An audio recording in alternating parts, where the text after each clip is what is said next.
Woodstock Fruit Festival, we'll see you there, August 20th, 28th, 2012.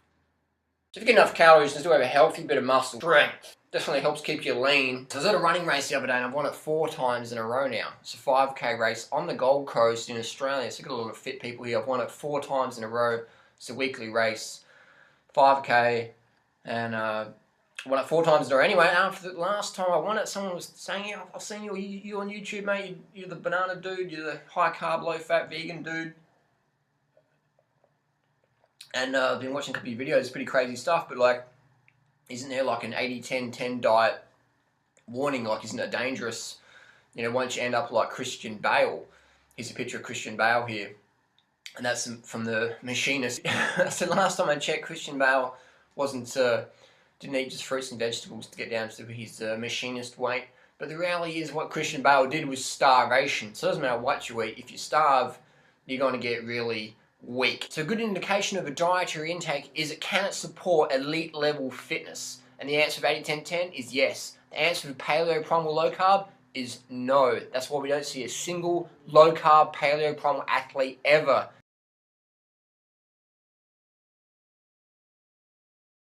Post your comments down below if you think you've seen a low carb athlete, and I'll tell you who that person is, and I'll tell you why they're not low carb, and I'll show their blog of actually what they do eat. So if 80-10-10, vegan, high carb, whatever, if it's good enough for an Olympic athlete, it's good enough for a world class athlete, it's good enough for elite level athlete, it's good enough for like a national level athlete, a state level athlete, it's good enough for people with no fitness to help build their fitness up. I always laugh when people who can't even run around the block go, I wouldn't get enough protein on that vegan or fruit thing. I wouldn't get enough protein. I can't run around the block, but I know you win marathons, you guys, but I couldn't run around the block though. But I need more protein than you guys. So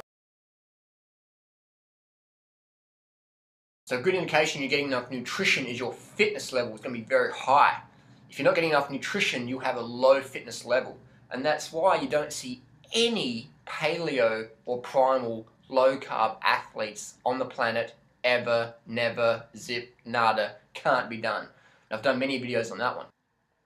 So you need carbs, definitely. So 80-10-10 diet warnings, what's to look out for, what's the dangers of 80-10-10? This person was asking me, I'm like, well, the dangers are, the biggest danger is not getting enough calories. Is having that old mindset of like, I can't eat too much, I'm going to have like a little mouse meal, and so you don't get enough calories. But that's not a danger of the diet itself.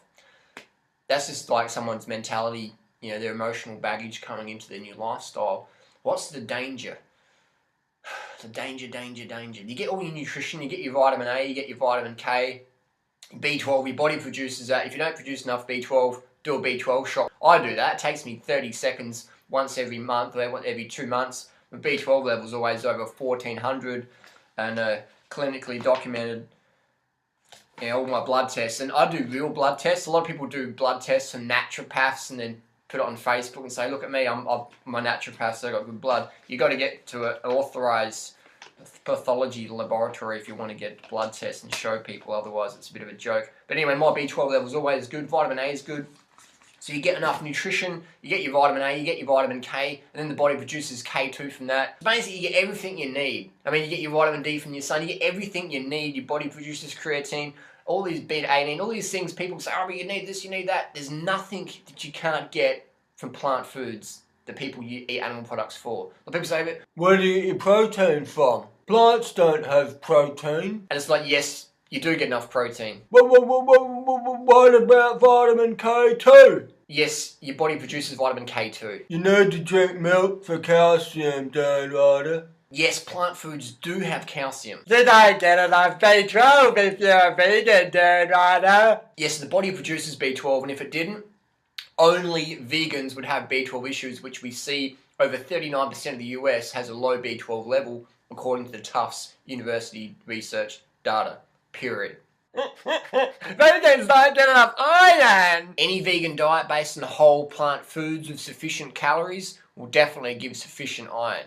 Creatine's not found in plant foods, Harley. Your body produces creatine. Funny thing is, you go to any gym in the world and people be pumped on creatine supplements and tell you don't get enough creatine if you're a vegan. Funny, that one. So the biggest danger would just be, there is no danger specific to this lifestyle. what that can happen though is people undereat. They don't get enough calories. So what happens when you don't get enough calories?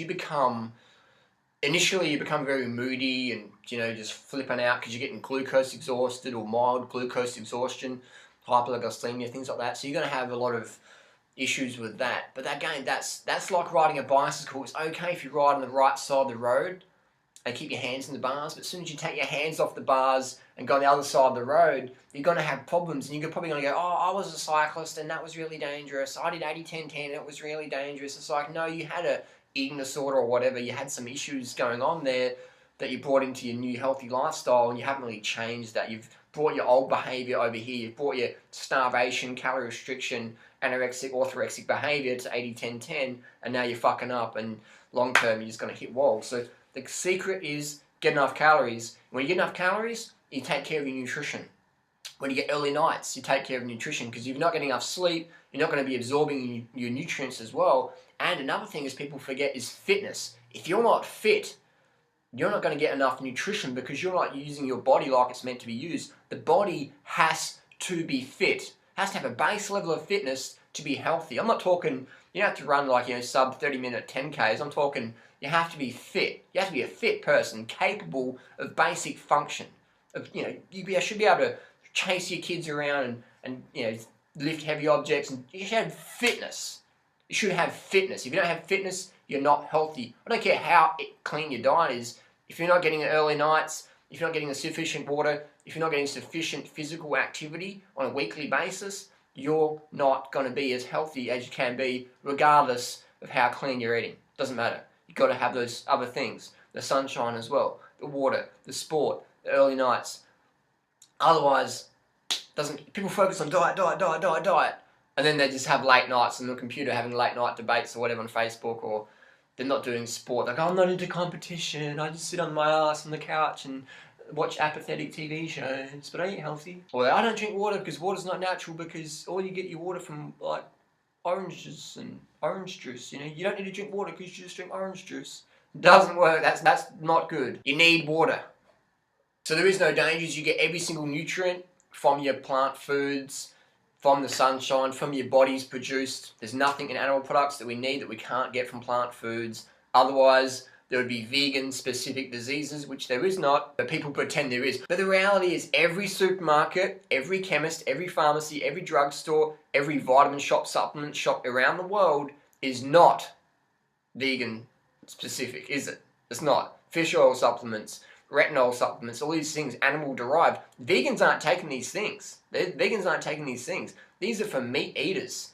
These are for the meat-eating consumer, these supplements. The whey protein powder is not for vegans. The retinol supplement is not for vegans. The fish oil supplement is not for vegans. The shark cartilage stuff, the cartilage products, the glandular products derived from thyroid tissue, hypothalamus glands, adrenal glands, bovine adrenaline, the brain tissue that people use in glandulars, that's not a vegan product. And they're designed to be consumed by meat-eating consumers. All the BCAAs, branched-chain amino acids derived from duck feathers.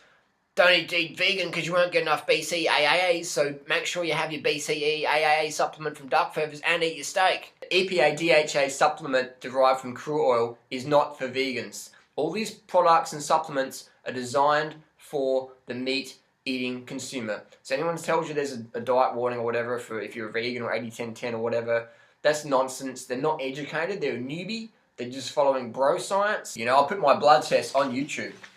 I've been vegan for 11 years. I've got blood tests. I've got like 6 or 7 videos now on YouTube of my comprehensive blood tests from a clinical laboratory, not some backyard quack, homeopath, naturopath, whatever. Not saying those people are bad people, but that's not a legit blood test. I'm sorry. If you're an Olympic athlete and you test positive for drugs, and they say, oh, what laboratory was that? And say, oh, it's my naturopath did it for me.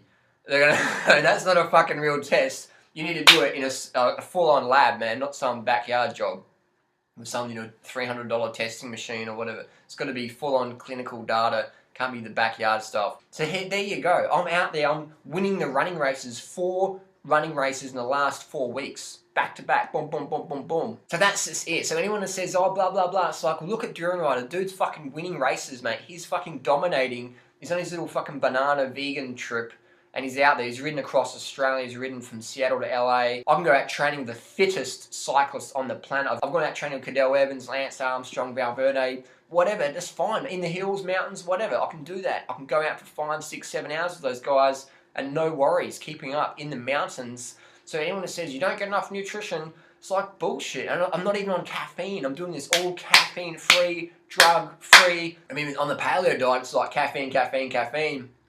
And they can't even do a running race. A paleo athlete, well, I can't even call them athletes because what are they doing? No one's doing anything. Mark Sisson's not winning anything. Rob Wolf's not winning anything. Lauren Cordain's not winning anything. Sally Fallon's not winning nothing. These people aren't even competitive athletes, and they're telling us how it is. They're non-competitive athletes telling competitive athletes how to eat. It's like, what? How does that work, man? That doesn't work at all. And the funniest thing is, Rob Wolf, Mark Sisson, these guys were highly competitive athletes when they're eating high carb. Now they're on the low carb, they can't do squat. They can't do nothing. So it's sad to see. And just because someone's not fit anymore doesn't make them a bad person. I'm not like putting anyone down. I'm just saying fitness is a part of health. You can't be healthy if you don't have a decent level of fitness. It's just how it is. And you got to question why all these paleo people sell all these supplement powders and protein powders like Mark Sisson. And nothing personal against Mark Sisson. I mean, I'm critical of his nutrition advice for sure, but nothing personal against him. Mark Sisson sells so many supplements, and he sells the primal protein powder, and that's full of sucrose, it's full of refined sugar. And I was like, Mark Sisson doesn't promote fruit, but he sells the primal protein whey powder with added sucrose and maltodextrin. Sucrose and maltodextrin, last time I checked, that's refined sugar. Don't eat fruit because it's got too much sugar. Buy my protein primal whey powder that's got added maltodextrin and sucrose in it, and have that. It's like, that doesn't make any sense, but it makes a lot of dollars, I guess. So if anyone's taking a lot of supplements, it's the paleo primal low carb crew. It's the standard Australian, standard American diet. Look at it, man. Look in the supermarkets where people are eating their meat, and they're having the protein powders, they're eating their fish, and they're having their fish oil supplements, and it's crazy. So that's just bottom line. Everything you need, you get from plant foods or your body produces. And if anyone tries to sell you anything else, then be wary. Be very wary. Thanks for watching. Don't forget to like, share, subscribe. Post your comments and questions down below. What comments do people tell you about your diet? Thanks for watching. Peace.